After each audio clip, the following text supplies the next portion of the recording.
ಖಾತೆ ಹಂಚಿಕೆ ಆಗಿದೆ, ಪೌರಾಡಳಿತ ಖಾತೆ ಸಿಕ್ಕಿದೆ. ಎಷ್ಟು ಮಟ್ಟಿಗೆ ನಿಮಗೆ ಖುಷಿ ಇದೆ?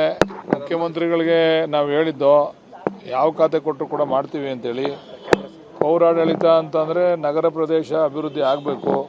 ಗ್ರಾಮೀಣ ಭಾಗ ಎಷ್ಟು ಮುಖ್ಯನೋ ನಗರ ಪ್ರದೇಶನೂ ಅಷ್ಟೇ ಆಗಬೇಕು. ಯಾಕಂದರೆ ನಗರ ಪ್ರದೇಶಕ್ಕೆ ಗ್ರಾಮೀಣ ಭಾಗದಿಂದ ಬಂದು ಅಲ್ಲಿ ವ್ಯಾಪಾರ ಮಾಡ್ತಕ್ಕಂಥದ್ದು ಮತ್ತೊಂದು ಕೂಡ ನಡೀತದಲ್ಲಿ.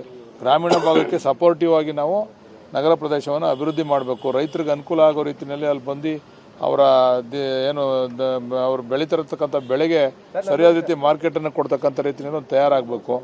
ಅದರಿಂದ ನೋಡೋಣ ಏನೇನು ಇದೆ ಅಂತೇಳಿ ಇಲಾಖೆಯಲ್ಲಿ ನಾನು ಸ್ಟಡಿ ಮಾಡಿ ಆಮೇಲೆ ನಿಮ್ಮ ಹತ್ರ ಚರ್ಚೆ ಮಾಡ್ತೀನಿ. ಸರ್, ನಾಳೆಯಿಂದ ಅಧಿವೇಶನ ಸ್ಟಾರ್ಟ್ ಆಗ್ತಿದೆ.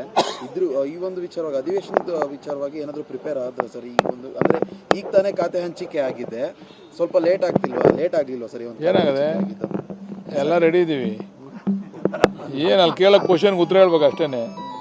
ಈಗ ಮಂತ್ರಿಗಳ ಕೆಲಸ ಭಾಳ ಸುಲಭ, ಪರಿಶೀಲಿಸಲಾಗುವುದು, ಪರಿಗಣಿಸಲಾಗುವುದು. ಇಲ್ಲ, ಏನು ತೊಂದರೆ ಇಲ್ಲ. ನಾವೀಗಾಗಲೇ ನಮಗೆ ಮಾಹಿತಿಗಳು ಕೊಟ್ಟಿದ್ದಾರೆ. ಬಹುಶಃ ಸೋಮವಾರದಿಂದ ನಮಗೆ ಆ್ಯಕ್ಚುಲಿ ಸರಿಯಾದಂಥ ಸೆಷನ್ ಶುರು ಆಗ್ತಕ್ಕಂಥದ್ದು. ಈಗ ನಾಳೆ ಒಬಿಚರಿ ಇದೆ, ದೇವಾಧೀನರಾಗಿರ್ತಕ್ಕಂಥವ್ರ ಬಗ್ಗೆ ನಾವು ಹೌಸ್ನಲ್ಲಿ ಮಂಡಿಸ್ತಾರೆ ಸ್ಪೀಕರ್. ಅದಕ್ಕೆ ನಾವು ಅದ್ರ ಮೇಲೆ ಚರ್ಚೆ ಆಗಬೇಕು. ಅದಾದಮೇಲೆ ರಜಾ ಕೊಡ್ತಾರೆ. ಆಮೇಲೆ ಮಾರನೇ ದಿವಸ ಎಲೆಕ್ಷನ್ ಇದೆ, ನಮ್ಮ ಸ್ಪೀಕರು ಡೆಪ್ಟಿ ಸ್ಪೀಕರ್ದೆಲ್ಲ ಚುನಾವಣೆ ಇದೆ. ಶುಕ್ರವಾರ ಮಧ್ಯಾಹ್ನಕ್ಕೆ ಕ್ಲೋಸ್ ಆಗ್ತದೆ. 15ನೇ ತಾರೀಕು ನಾವೆಲ್ಲ ಕೂಡ ಫ್ಲಾಗ್ ಹಾಸ್ಟಿಂಗ್ ಹೋಗಬೇಕು ಜಿಲ್ಲಾ ಹೆಡ್ ಕ್ವಾರ್ಟರ್ಗಳಿಗೆ. ಅದಾದಮೇಲೆ ಸೋಮವಾರನೇ ಸರಿಯಾದಂಥ ರೀತಿಯಲ್ಲಿ ನಾವು ಪ್ರಶ್ನೆಗಳಿಗೆ ಉತ್ತರ ಕೊಡ್ತಕ್ಕಂಥದ್ದು ಆಗತಕ್ಕಂಥದ್ದು. ಅದಕ್ಕೆ ನಾವೆಲ್ಲ ತಯಾರಿ ಮಾಡ್ಕೊತೀವಿ. 3-4 ಡೇಸ್ ಇದೆ, ಅದೆಲ್ಲ ನಾವು ತಯಾರಿ ಮಾಡ್ಕೊತೀವಿ. ಸರ್, ಬಿಡ್ದಿ ಟೌನ್ಶಿಪ್ ವಿಚಾರವಾಗಿ ವಿಪಕ್ಷಗಳು ಸದನದಲ್ಲಿ ಧ್ವನಿ ಎತ್ತಲಿಕ್ಕೆ ಆಲ್ರೆಡಿ ಏನು ಎತ್ತರಿ ನಿಮಗೆ? ಎಲ್ಲ ಆ್ಯಡ್ ಕೊಟ್ಟಿದ್ದೀವಲ್ಲಪ್ಪ, ಯಾರ್ಯಾರು ಮಾಡಿದ್ರು ಇದನ್ನು ಅಂತೇಳಿ ಎತ್ತಲಿ, ತಯಾರು ಮಾಡಿದ್ದೀವಿ ನಾವೇನೆ.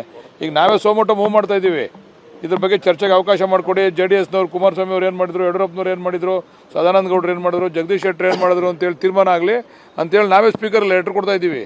ನಮ್ಮವರೆಲ್ಲ MLAಗಳು ಸೈನ್ ಮಾಡಿ ನಾವೇ ಚರ್ಚೆಗೆ ಅವಕಾಶ ಕೊಡಿ. ಅವರೇನೆತ್ತೋ ಅವಶ್ಯಕತೆ ಇಲ್ಲ, ನಾವೇ ಸತ್ಯನ ಜನಕ್ಕೆ ತಿಳಿಸ್ಬೇಕು, ಅದನ್ನು ತಿಳಿಸ್ತೀವಿ. ಖಾತೆ ಹಂಚಿಕೆ ಆಗಿದೆ, ಪೌರಾಡಳಿತ ಖಾತೆ ಸಿಕ್ಕಿದೆ. ಎಷ್ಟು ಮಟ್ಟಿಗೆ ನಿಮಗೆ ಖುಷಿ ಇದೆ? ಮುಖ್ಯಮಂತ್ರಿಗಳಿಗೆ ನಾವು ಹೇಳಿದ್ದೋ ಯಾವ ಖಾತೆ ಕೊಟ್ಟರು ಕೂಡ ಮಾಡ್ತೀವಿ ಅಂತೇಳಿ. ಪೌರಾಡಳಿತ ಅಂತಂದರೆ ನಗರ ಪ್ರದೇಶ ಅಭಿವೃದ್ಧಿ ಆಗಬೇಕು. ಗ್ರಾಮೀಣ ಭಾಗ ಎಷ್ಟು ಮುಖ್ಯನೋ ನಗರ ಪ್ರದೇಶನೂ ಅಷ್ಟೇ ಆಗಬೇಕು. ಯಾಕಂದರೆ ನಗರ ಪ್ರದೇಶಕ್ಕೆ ಗ್ರಾಮೀಣ ಭಾಗದಿಂದ ಬಂದು ಅಲ್ಲಿ ವ್ಯಾಪಾರ ಮಾಡ್ತಕ್ಕಂಥದ್ದು ಮತ್ತೊಂದು ಕೂಡ ನಡೀತದಲ್ಲಿ. ಗ್ರಾಮೀಣ ಭಾಗಕ್ಕೆ ಸಪೋರ್ಟಿವ್ ಆಗಿ ನಾವು ನಗರ ಪ್ರದೇಶವನ್ನು ಅಭಿವೃದ್ಧಿ ಮಾಡಬೇಕು. ರೈತರಿಗೆ ಅನುಕೂಲ ಆಗೋ ರೀತಿಯಲ್ಲಿ ಅಲ್ಲಿ ಬಂದು ಅವ್ರು ಬೆಳೀತಿರತಕ್ಕಂಥ ಬೆಳೆಗೆ ಸರಿಯಾದ ರೀತಿ ಮಾರ್ಕೆಟನ್ನು ಕೊಡ್ತಕ್ಕಂಥ ರೀತಿಯಲ್ಲಿ ತಯಾರಾಗಬೇಕು. ಅದರಿಂದ ನೋಡೋಣ ಏನೇನು ಇದೆ ಅಂತೇಳಿ ಇಲಾಖೆಯಲ್ಲಿ ನಾನು ಸ್ಟಡಿ ಮಾಡಿ ಆಮೇಲೆ ನಿಮ್ಮ ಹತ್ರ ಚರ್ಚೆ ಮಾಡ್ತೀನಿ.